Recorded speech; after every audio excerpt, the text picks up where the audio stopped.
I'm going to make it a lot more nicer. For me, this is actually the first episode of what's happening in the skincare industry.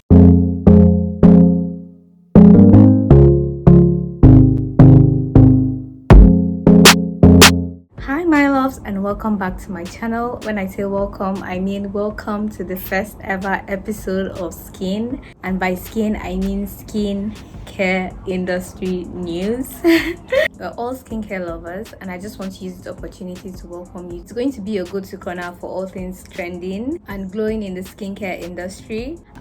Everything I'm going to be sharing on here is meant for us. It's news or updates that we are meant to see and we are meant to know as black girls. I'm just someone that I've always been interested in, like beauty and fashion. I've always been someone that visits a lot of fashion magazine websites. I used to be a avid and I'm still an avid follower of some brands and blogs up to today. I visit their websites on a daily, and if there's one thing I've just noticed is that there's this missing link in how those contents are presented. So like I just always known that I've always craved like a place where I can go to and it feels as if everything is curated for me, curated for people like me. And that's why I have come up with this corner on my YouTube channel. It's going to be a space where we discuss everything skin and skincare and beauty, where I bring you guys the updates, and I also like share my opinion from obviously my own point of view as well. I feel that way you guys will be able to relate, and we can just build a community that is focused on getting us what we want. So today we're going to be starting with major updates that have taken place in the skincare industry recently.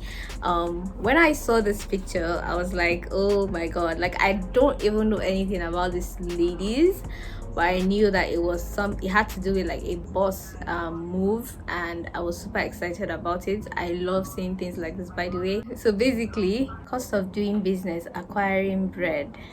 I mean, like, cost of doing business is a subsidiary or a company owned by or co-owned by Olamide Oloe. She's also the founder of Tropicals, which was founded in 2020. She's also partly Nigerian, obviously, which is why I'm like, this needs to be featured here. And she's like someone that has achieved a bit of success in the skincare industry, and she has gone on to partner with other people as well. And the company Cost of Doing Business, which is like a holding company, has actually acquired another beauty brand known as Bread. So Bread was actually founded in 2020 by Miva Him. I hope I'm pronouncing that well. So it was founded by Miva Him, and they're well known for their hair care products for curly and textured hairs. So obviously it's like a partnership, but they were actually acquired, and the whole goal, I think, for now is to expand Bread's presence across US and all of that. So it's actually a strategic move, and they're trying to expand the presence of Bread as across stores in the US, which I feel is like money moves. I mean, like, if they're able to do that, obviously look at just how much they'll be able to rake in when it comes to profit. And I feel like it's something I need to highlight here on this. So yes, major girl boss moves, and it's something that we should be proud of, just knowing that Olamide is also a Nigerian just like us. And it was something I was like, you know what, definitely going to let you guys know about this. I'm sure you guys also saw the pictures here and there, and also an encouragement to you, like, make those moves. Like, we need more people like this, we need more things like this to place us on the global stage. So moving on to the next news, we're going to be looking at Beyonce's Cecred launch. So like, I think it was February 2020 when Beyonce went on her Instagram page and launched that she was going to be releasing a hair care brand. Honestly, I did see that post then, and I was just like, it's like typical celebrities looking for the next thing to slam their money on, in order to make in profits as usual from their followers and fans. I'm a skeptic like that when it comes to celebrities, launching brands like that. So honestly, I didn't expect much from this brand, especially with her previous business venture. I think it was a clothing line. So when I saw the post, I was just like, oh yeah, another thing. And then I think it was actually controversial then. If you guys remember, she released a video of her showing her natural hair for the first time, and People went on about how like, oh, she has natural hair and all of that. So the name of the brand is Cecred, and then their goal is to create technology that could strengthen, repair, and restructure your hair.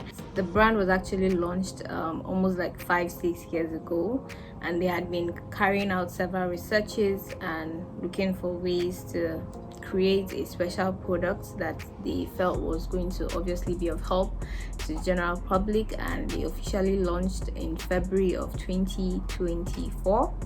And since then, it's been a year since their launch, and I just want to highlight how, actually, contrary to what I was expecting, the brand is actually receiving a lot of positive reviews, and the brand is actually grown. And I just want to give them their flowers, and I just want to call on to us, if you're like me who also felt that way. I feel like the brand is actually doing well, and you might actually want to try it out so you don't miss out on something based on assumptions.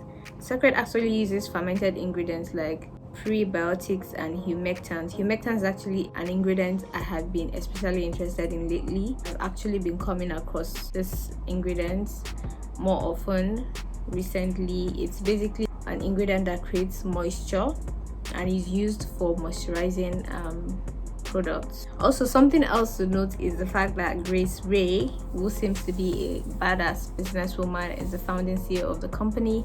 I just feel like when women are in business, like, women are such detailed people. They know how to just do things in a more detailed way. Like, they take their time, and time equals like a more better result. So yeah, the brand is actually doing well, and if you're like me who looked down on it initially, or who just felt like it was just another celebrity making venture, I think you need to change your perspective on that. So moving on, I also want us to talk about like how Trump's tariff is affecting the beauty industry. I mean, like, it's everywhere.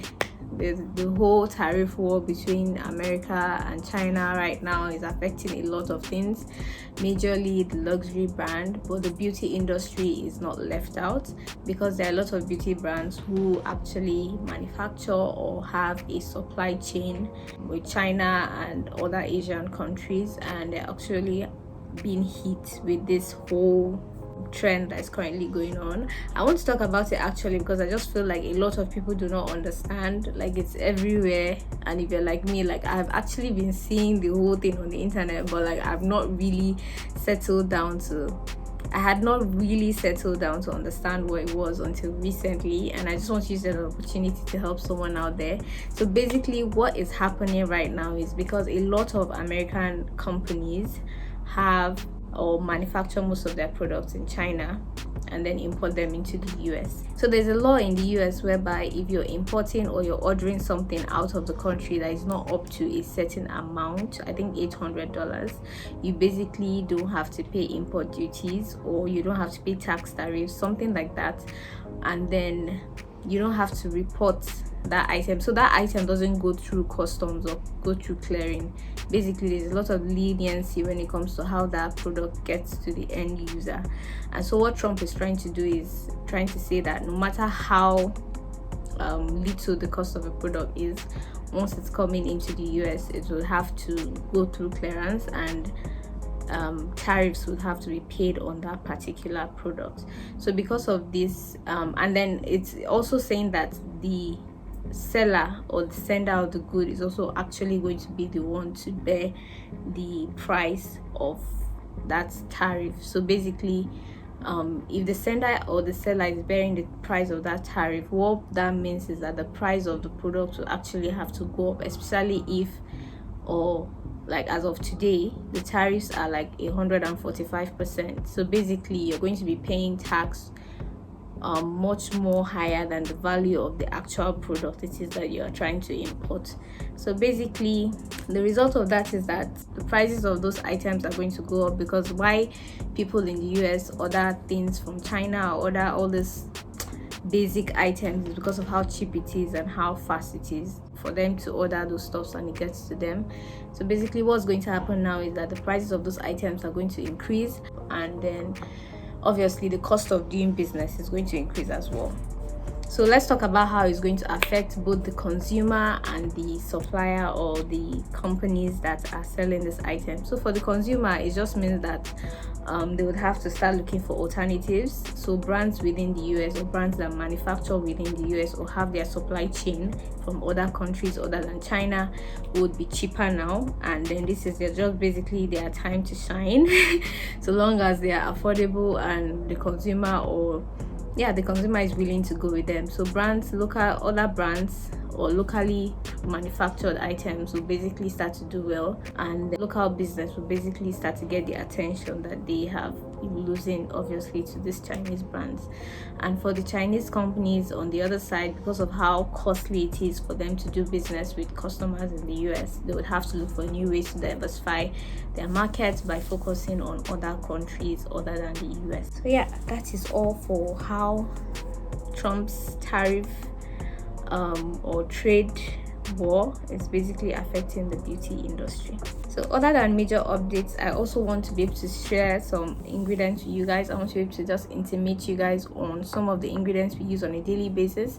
I mean, if you're somebody like me, I've always been interested in skincare. Like, I'm not that technical when it comes to like the products, maybe niacinamide, retinol and all of that. I think we hear them all the time. But if you even ask us like, okay, what is niacinamide, what is it exactly, we might not be able to explain. So I just want this corner to be about just letting you know a bit about what it is that you're using on your skin. And today we're going to be talking about niacinamide. Niacinamide is actually a water soluble form of vitamin B3. And another thing I'm actually interested in is, other than all these products, I actually look for ways of food sources for all these items as well. So for niacinamide, you can get them in foods like meat, fish and grain. So it helps brighten and balance oil production and even out our skin tone. We all know about that, we're all aware of that. Something else that I want to draw to our attention about niacinamide is that you cannot pair it with vitamin C. So actually it causes a reaction when paired with vitamin C. So if you have a current skincare routine and you're doing something like that, obviously it might not affect everyone, but then in case you're using both of them and you're probably experiencing a breakout, you might want to know that those two products are not to be used with each other. Also, something else to note is that with niacinamide, it works well if it's combined with a hyaluronic acid. And for niacinamide, you can actually use it both in the morning and in the night, but the difference is when you're using it in the morning, you want to use it after your sunscreen, and when you're using it in the night, you want to use it after your cleanser. So guys, I do not want to take much of our time, and for me this is actually the first episode of Skin. I'm still figuring it out when it comes to what it is I want to talk to you guys about, but I basically just want it to be a place where we can discuss what's happening in the skincare industry, and I share my own 2 cents about it as well, and also to shed more light on the skincare industry in Nigeria. I feel like there's so much that needs to be shared and talked about, just highlight what's going on, what brands are out there, what brands are doing well, and to just introduce you to other products, because I feel like the industry in the country is basically, we buy and use a lot of imported products, but I want to believe there are companies out there who are also doing a lot of like good things and who have like good products and which are also affordable. So I want to be able to highlight that. I want to let you guys know what's actually happening around us here in Nigeria, and like the women, or will I say the businesses that are pushing that as well in our country. So yeah, well, moving forward, there's going to be a lot of discussion. I'm going to make it a lot more nicer, and I probably feel stiff since it's the first episode. I just want to say the takeaway for this week is that skincare is personal, trends are fun, but your skin tells the truth. So you need to learn to listen to your skin. That is what I'm learning to do nowadays. And also the fact that your journey is different. For some others it's short, for other people it's longer. So you just want to learn to listen to your skin and focus on what works best for you. So guys, that brings us to the end of this video. I hope you guys enjoy it. Let me know what you think in the comment section. Until next I have a new episode, I'll see you guys.